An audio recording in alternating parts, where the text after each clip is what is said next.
जेके media देखने वाले सभी दर्शकों का एक बार फिर से बहुत बहुत स्वागत है।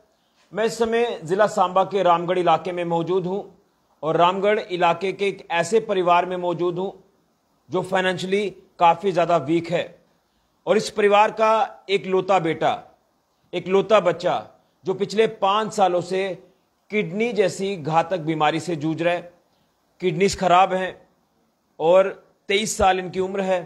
आशु कुमार जी, इस उम्र में बच्चे पढ़ लिख कर अच्छी जगह पर पहुंचते हैं, लेकिन पिछले 5 सालों से आशु कुमार जी को एक बीमारी ने घेरा हुआ है और वो है कि इनकी किडनीज खराब है। अब जब 23 साल इनकी उम्र है, पिछले 5 सालों से किडनीज खराब है, तो आप अंदाजा लगाएं कि 18 साल की उम्र में इनको पता चल गया कि इनकी किडनीज खराब है। और मैं जब इनके घर पर आया तो मैंने इनकी जो कंडीशन देखी घर की, तो इतनी ज्यादा ठीक नहीं है। और हम उस घर पे जरूर जाते हैं जिस परिवार को मदद की दरकार होती है। मैं ये आपसे हाथ जोड़कर अपील करूंगा कि आशु कुमार जी को स्वस्थ करने के लिए, ठीक करने के लिए आपकी मदद की दरकार है, क्योंकि हम अक्सर देखते हैं कि सामाजिक संस्थाएं आगे आती हैं और जब भी हमने ऐसी कोई वीडियो आपके तक पहुंचाई है मदद की, उसके बाद आपने दिल खोलकर उनकी मदद पे की है। मैं उदाहरण आपको दे सकता हूं, मैं जब जब भी ऐसे परिवार में गया हूं उसके बाद आपने तमाम उन फैमिलीज की मदद की है, वो चाहे बच्चे से लेकर बुजुर्ग तक हो। लेकिन आज मैं सांबा से यहां तक आया हूं और सांबा से यहां तक आने का मेरा मकसद यही था कि इनको हमने स्वस्थ करवाना है। इनका इलाज जिस तरह से अभी चल रहा है सुपर स्पेशलिटी हॉस्पिटल में, डायलिसिस होता है, हफ्ते में 2 बार डायलिसिस होते हैं इनके। और आप जब ट्रांसप्लांट करवाना है तो उसके लिए काफी ज्यादा पैसों की दरकार रहती है। तो अगर आप थोड़ा थोड़ा भी आप कंट्रीब्यूट करते हैं, 100 रुपए ही अगर आप कंट्रीब्यूट करते हैं, तो इतना सा हो सकता है कि इनका इलाज शुरू होगा और ये ठीक होकर वापस आएंगे। लेकिन मैं जानने की कोशिश करूंगा कि कैसे पता चला इन परिस्थितियों में, इन मुश्किल हालातों में ये इलाज भी करा रहे हैं। इनके पिताजी मेरे साथ हैं, आशु जी के फादर, जो दिहाड़ी लगाते हैं। आप अंदाजा लगाएं कि दिहाड़ीदार, दिहाड़ी लगेगी तो अपनी फैमिली को चलाएगा, अगर दिहाड़ी नहीं लगेगी तो फैमिली भी नहीं चल पाएगी, चूल्हा तक नहीं चल पाएगा। भैया, सबसे पहले तो मैं आपसे जानूंगा, ये आप इस घातक बीमारी से जूझ रहे हैं पिछले 5 सालों से, कैसे पता चला था और अभी कैसे आप मैनेज कर रहे हैं, दवाइयाँ, इलाज और घर का कैसे सिस्टम चल रहा है, थोड़ा सा बताएं ताकि आपकी मदद हर कोई करे। क्योंकि इस उम्र में युवा एक अच्छे मुकाम पर भी पहुंचते हैं पढ़ लिख कर। आपकी ये उम्र थी काम की, पढ़ने की, लेकिन आपको इस गंभीर बीमारी ने जो वो जकड़ा है, क्या कुछ कहेंगे इसको लेकर? सर, मैं यही कहना चाहता हूँ, 5 साल हो गए मेरा डायलिसिस चल रहा है जम्मू में सुपर स्पेशलिटी हॉस्पिटल में, और मैं यही चाहता हूँ कि डॉक्टर ने ट्रांसप्लांट के लिए बताया खर्चा कोई 10 लाख, तो मैं ये अपील करता हूँ कि 10 लाख का इंतजाम हो जाए तो मेरा ऑपरेशन हो सके, तो मैं ठीक हो जाऊँ। कब से, वैसे आप बताएंगे थोड़ा सा कि कब से ये प्रॉब्लम चल रही है, कैसे आपको पता चला? सर, ये 5 साल हो गए हैं। तो पहले बीपी ज़्यादा रहता था तो कभी पता नहीं लगा, बीपी हाई रहता था। तो फिर अभी 5 साल के बाद जब टेस्ट हुआ तो डॉक्टर ने बताया कि किडनी प्रॉब्लम है, तो फिर डायलिसिस लगा दी और 5 साल हो गया डायलिसिस चल रही है। तो अभी उन्होंने ट्रांसप्लांट बताया तो ऑपरेशन होगा। अभी तो खर्चा बहुत है। पापा भी दिहाड़ीदार हैं तो इतना पैसा नहीं है हमारे पास। यही अपील करते हैं कि हमारी मदद हो सके। तो अभी दवाई वगैरह का कैसे मैनेज कर रहे हैं? दवाई भी वही दिहाड़ीदार लगा के तो ले लेते हैं, तो कभी कभी कोई दुकानदार वाले दे देते हैं बीच में। अच्छा, मदद कर देते हैं आपको? मदद कर देते हैं। तो अभी आपका भी मन करता है कि मैं भी अच्छी जगह पर कोई नौकरी करूं या पढ़ लिख कर आगे जाऊं, लेकिन पिछले 5 सालों से ये परेशानी आपको देखनी पड़ रही है और सारा सिस्टम अपसेट हो जाता है। आज यही चाहता हूँ कि मेरा अभी वो ऑपरेशन हो सके तो मैं ठीक हो जाऊँ, कोई काम काज करूँ और मम्मी पापा को खर्चे की दिक्कत बहुत आ रही है तो उनको रोटी पानी खिला सकूँ। और जम्मू सुपर स्पेशलिटी जाना हो तो किराया भी लगता है, काफ़ी दिक्कतें आ रही हैं। अगर किराया भी लगता है तो किराया भी नहीं है, कभी कभी किसी द्वारा लेके जाने पड़ता है। हाँ। तो आपका आयुष्मान कार्ड बना हुआ है? हाँ, आयुष्मान कार्ड बना, डायलिसिस उस पर होती है। अच्छा, उस पर हो रहा है। हाँ। तो कितनी देर हो गई डायलिसिस होते हैं अभी? अभी 3 साल हो गए पूरे। 3 साल। तो डॉक्टर्स अभी ये कह रहे हैं कि आपका ट्रांसप्लांट ही एक इलाज है, उसके अलावा कोई और इलाज नहीं? हाँ, ट्रांसप्लांट ही होगा। तो ऐसे टेम्परेरी, ये डायलिसिस टेम्परेरी होती है। अच्छा, ट्रांसप्लांट होगा तो फिर होगा इलाज। डायलिसिस करवाते हुए दिक्कत, काफ़ी तकलीफ होती है? हाँ सर, दिक्कत भी होती है, शरीर दर्द करता है, बुखार हो जाता है बहुत ज़्यादा। हाँ। कितना मुश्किल हो जाता है ये सिस्टम घर का चलाना, माँ बाप भी आपके परेशान है कि चलो ठीक हो जाए। हाँ जी। हाँ, मम्मी पापा भी बहुत परेशान है, मैं तो परेशान हूँ, ये भी मेरे साथ बहुत परेशान है। आप सिंगल भाई हो आप? हाँ, सिंगल ही। तो बाकी बहनें हैं आपकी? हाँ, एक बहन है बड़ी, उसकी शादी कर दी है। अच्छा। अब बिल्कुल आपने इनको सुना कि जो इनको परेशानी है, मैं इनका अकाउंट नंबर आपके साथ कुछ ही देर में शेयर करूंगा, इनका फ़ोन नंबर भी शेयर करूंगा। रामगढ़ के वार्ड नंबर 7 में जो government girls higher secondary school है, गर्ल्स हायर सेकेंडरी स्कूल के बिल्कुल बगल में इनका घर है। आप कभी भी आकर इनके घर की हालत देख सकते हैं, आप कभी भी आकर आशु जी से बात कर सकते हैं, इनको क्या कुछ मदद की दरकार है आप इनसे जान सकते हैं। इसलिए मीडिया एक माध्यम बनता है ताकि जो ज़रूरतमंद परिवार होते हैं उनके तक मदद पहुंचाए। तो इनके पिताजी दिहाड़ी लगाते हैं, तो मैं जानता हूं कि दिहाड़ी लगाने वाला व्यक्ति कितनी परेशानियों से गुजरता है, ये जानूंगा।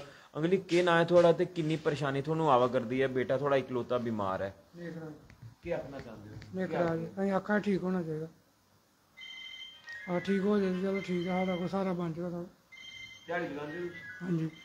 कुछ दिहाड़ी लगती है, कुछ नहीं भी लगती? नहीं लगती, कुछ लगती, बस बिच बात वहाँ किराया भाड़ा बनता है। काफ़ी परेशानी है जी, बहुत ज़्यादा। क्योंकि किराया वगैरह किया मैनेज कर दो, जम्मू जंदे सुपर स्पैशलिटी इ'यां कदें कुसै कोला फड़ लैन्ने, कदें कुदै बिच बाद दिहाड़ी लग्गी ते लाल ही नहीं लग्गी, नहीं मैं कुसै कन्नै गल कीती, कुसै लीडरा कन्नै इद्धर दे जो विधायक ने जेह्ड़े थुआढ़े जां कंसर्नड थुआढ़े इद्धर दे कोई भी अधिकारी या प्रशासनिक अधिकारी कि चलो कोई थोड़ी बहुत कुसै तरीके कन्नै मदद होई जा? वो इ'यै कन्नै कीती ते आखदे करागे ते फिर हून आखदे आगे ते अजें आए नहीं। अच्छा। वो सांबे वाला केह् नांऽ ओह्दा, मनियाल कन्नै होई ही ते ओह् इक बारी आखदा डाक्टर साहब हा ते आखदा ते फिर बाद गे इक दो बारी उं'दे कोल, ते कोई गल्ल बनी नहीं है।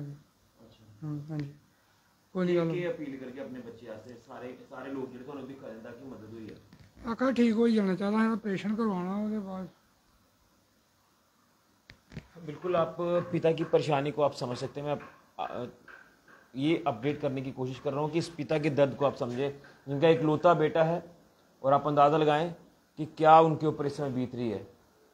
और पिछले 5 सालों से ये तकलीफ़ लेकर चल रहे हैं कि उनका बेटा इस हालत में है, बीमार है, ठीक हो जाए, और कोशिश कर रहे हैं, हाथ पैर मार रहे हैं कि कुछ ना कुछ बन जाए। लेकिन 10 लाख रुपया डॉक्टर्स ने कहा है कि पहले आप जमा कराएंगे, उसके बाद ट्रीटमेंट शुरू होगा। तो अभी जो आपका ट्रीटमेंट चल रहा है, तो इस दौरान जो ये पैसा कहा गया है, तो बोल दिया गया कि कब तक ट्रांसप्लांट होगा, कैसे ये चीज़ें होंगी, ये बताया उन्होंने? हाँ, वो बोल रहे हैं टेस्ट वगैरह कराओ। अच्छा। तो मैं पैसे होंगे फिर ही टेस्ट शुरू होंगे। ठीक है। तो हम सोच रहे हैं कि पैसे का इंतजाम हो जाए तो फिर टेस्ट करा लेंगे, तो फिर वो ऑपरेशन कर देंगे। ठीक है। तो अभी टेस्ट वगैरह भी साथ साथ में हो रहे हैं आपके? हाँ सर, अभी नहीं कराए, पैसों की दिक्कत है, पैसे होंगे फिर होंगे शुरू। किसी ने आसपास मिलकर किसी ने थोड़ी बहुत मदद की है आपकी? हाँ, पहले की थी, हमारे मोहल्ले के लोगों ने की थी, तो 60,000 बना था। अच्छा। तो इन्होंने PGI भेजा था, तो वो उधर लग गया था। अच्छा। हाँ, तो फिर इधर आगे PGI से, तो अभी 10 लाख का बताया उन्होंने। 10 लाख? हाँ जी। तो अभी कुछ इसमें हुआ, कोई थोड़ा बहुत अमाउंट मिला आपको उसमें? कोई मदद करके गया अभी आपकी? नहीं, अभी किसी ने नहीं की कोई। अच्छा। बिल्कुल, आशु कुमार जी 23 साल उम्र है, और जिस बीमारी से जूझ रहे हैं वो मैं आपको बता रहा हूँ, लेकिन परिवार इतना सक्षम नहीं है, इतना अफोर्ड नहीं कर पा रहा, और कितनी मुश्किल से खर्चा चल रहा है घर का, वो आप अंदाज़ा लगा सकते हैं। मैं यहाँ की तस्वीर, आपको पूरी घर की तस्वीर यहाँ से दिखाने की कोशिश करूँगा। आप घर की तस्वीर देखें और आप अंदाज़ा लगा सकते हैं कि इस घर की इस समय क्या कुछ कंडीशन है, और किस तरह से जो है ये परिवार जो अपना सिस्टम घर को मैनेज कर रहा है, ये तस्वीर देखकर आप अंदाज़ा लगा सकते हैं। तो यहाँ से यही मैं आपसे कोशिश कर रहा हूँ, हाथ जोड़कर अपील कर रहा हूँ कि आप लोग जो हैं इस फैमिली की मदद ज़रूर करें। आशु जी और उनके फादर साहब की मदद ज़रूर करें। देखिए, फादर साहब काफ़ी परेशान हैं। आप यहाँ से आप देखें, उनका चेहरे के ऊपर जो दर्द है वो छलकता साफ तौर पर नज़र आ रहा है। तो इसलिए मैं इस घर में पहुँचा था कि इनकी मदद किसी ना किसी तरह से हम सबको मिलकर करनी है। और मुझे यहाँ के कंसर्न सुरिंदर जी का फ़ोन आया था कि भाई साहब आप अगर आएंगे तो काफ़ी मेहरबानी होगी, किसी तरह से इनको फाइनेंशियली मदद मिल जाए। और हमने अक्सर देखा है कि जब जब भी हमने ज़रूरतमंद परिवारों के लिए आपसे मदद की गुहार लगाई है, आपने दिल खोलकर मदद की है। ये मैं दावे से कह सकता हूँ, मुझे यकीन है कि आप इस फैमिली की मदद ज़रूर करेंगे। डायलिसिस हो रहा है, डायलिसिस होना कितनी तकलीफ़ होती है, और हफ्ते में 2 बार डायलिसिस होना है। तो ये तो टेम्परेरी ट्रीटमेंट हो गया, लेकिन ट्रीटमेंट एक ही है, और वो है ट्रांसप्लांट, जिसके लिए 10 लाख रुपए की दरकार है। और फादर साहब दिहाड़ी लगाते हैं, तो आज घर पे हैं, कभी दिहाड़ी लगती है कभी नहीं लगती है, तो मदर भी थोड़ा सा झिझक रहे थे कि वो मीडिया के सामने नहीं आएंगे, तो इसलिए मैं उनको फ्रेम में नहीं लाया। लेकिन दिक्कत परेशानी को आप समझें, इनकी तकलीफ को समझें, जो दरकार है वो मैं उम्मीद करूंगा कि आप लोग मदद ज़रूर करेंगे। तो क्या भैया आप आखिर में सबसे अपील करेंगे, क्योंकि आपकी बात सबकी तक जानी चाहिए ताकि आपको मदद हो जाए। सर मैं यही अपील करता हूँ सभी से कि हमारा 10 लाख का जो ट्रीटमेंट होगा वो पूरा हो सके, तो पैसों की मदद हो जाए तो बहुत बहुत शुक्रिया। बिल्कुल, आप मुझे अपना अकाउंट नंबर और फ़ोन नंबर सारी चीज़ें दे दें, मैं शेयर कर देता हूँ ताकि आपको थोड़ी जिस तरह से भी मदद है वो मदद ज़रूर हो जाए, ठीक है। तो बिल्कुल ये आशु कुमार जी हैं और मैं इनका अकाउंट नंबर और फ़ोन नंबर मेंशन कर रहा हूँ। आप तमाम डिटेल्स चेक करिए और उसके बाद अगर आप यहाँ पर फिजिकली आना चाहते हैं फिजिकली आइए, कुछ हद तक जो है वो आप मदद ज़रूर करें। मैं यहाँ के कंसर्न विधायक डॉक्टर DK मनियाल जी से भी अपील करूँगा कि वो ज़रूर इस परिवार की तरफ देखें। इसी के साथ यहाँ की जो सामाजिक संस्थाएं सांबा की हैं, जम्मू की हैं, दीगर आसपास के इलाकों की वो सामाजिक संस्थाएं ज़रूर इनके दर्द को समझें। किडनी की बीमारी कितनी खतरनाक बीमारी होती है ये आप अक्सर देख रहे हैं, और अब जब 23 साल की मात्र उम्र है और 23 साल में किडनी जैसी गंभीर बीमारी से जूझ रहे हैं, किडनियाँ खराब हैं, 5 साल हो चुके हैं, 3 साल से डायलिसिस हो रहा है, दवाइयाँ कैसे मैनेज कर रहे हैं। सुपर स्पेशलिटी जम्मू, यहाँ रामगढ़ से जम्मू तक जाना व वापस आना किराया भी लगता है, उधार ले लेकर चल रहे हैं, दिहाड़ी लग जाए तो दवाई आ जाती है, तो बहुत मुश्किल है। और मैं यही अपील करूंगा कि इस फैमिली की जितनी मदद आप कर सकते हैं वो मदद आप ज़रूर करें, वीडियो को ज़्यादा से ज़्यादा शेयर करें और इस फैमिली की मदद करें, आशु कुमार जी की मदद करें इनको स्वस्थ करने में, जो कि ये इस अवस्था में है। और हम चाहते हैं कि ये ठीक होकर अपना काम शाम करें, अपने माता पिता की मदद करें, जो उम्मीद माता पिता को रहती है अपने बच्चों से, उसके ऊपर ये खरा उतरें, जल्द स्वस्थ हो जाएं। यही मैं आप सभी से अपील करता हूं और भगवान से प्रार्थना करता हूं, कामना करता हूं कि ये जल्द स्वस्थ हो जाएं। तो वीडियो को ज़्यादा से ज़्यादा शेयर करें और इनका अकाउंट नंबर फ़ोन नंबर आपके साथ शेयर कर रहा हूँ। उम्मीद यही है कि आप यहाँ तक पहुँचेंगे और आशु जी की मदद ज़रूर करेंगे। फिलहाल के लिए कैमरा राहुल के साथ ऋषि खुजुया, JK मीडिया के लिए।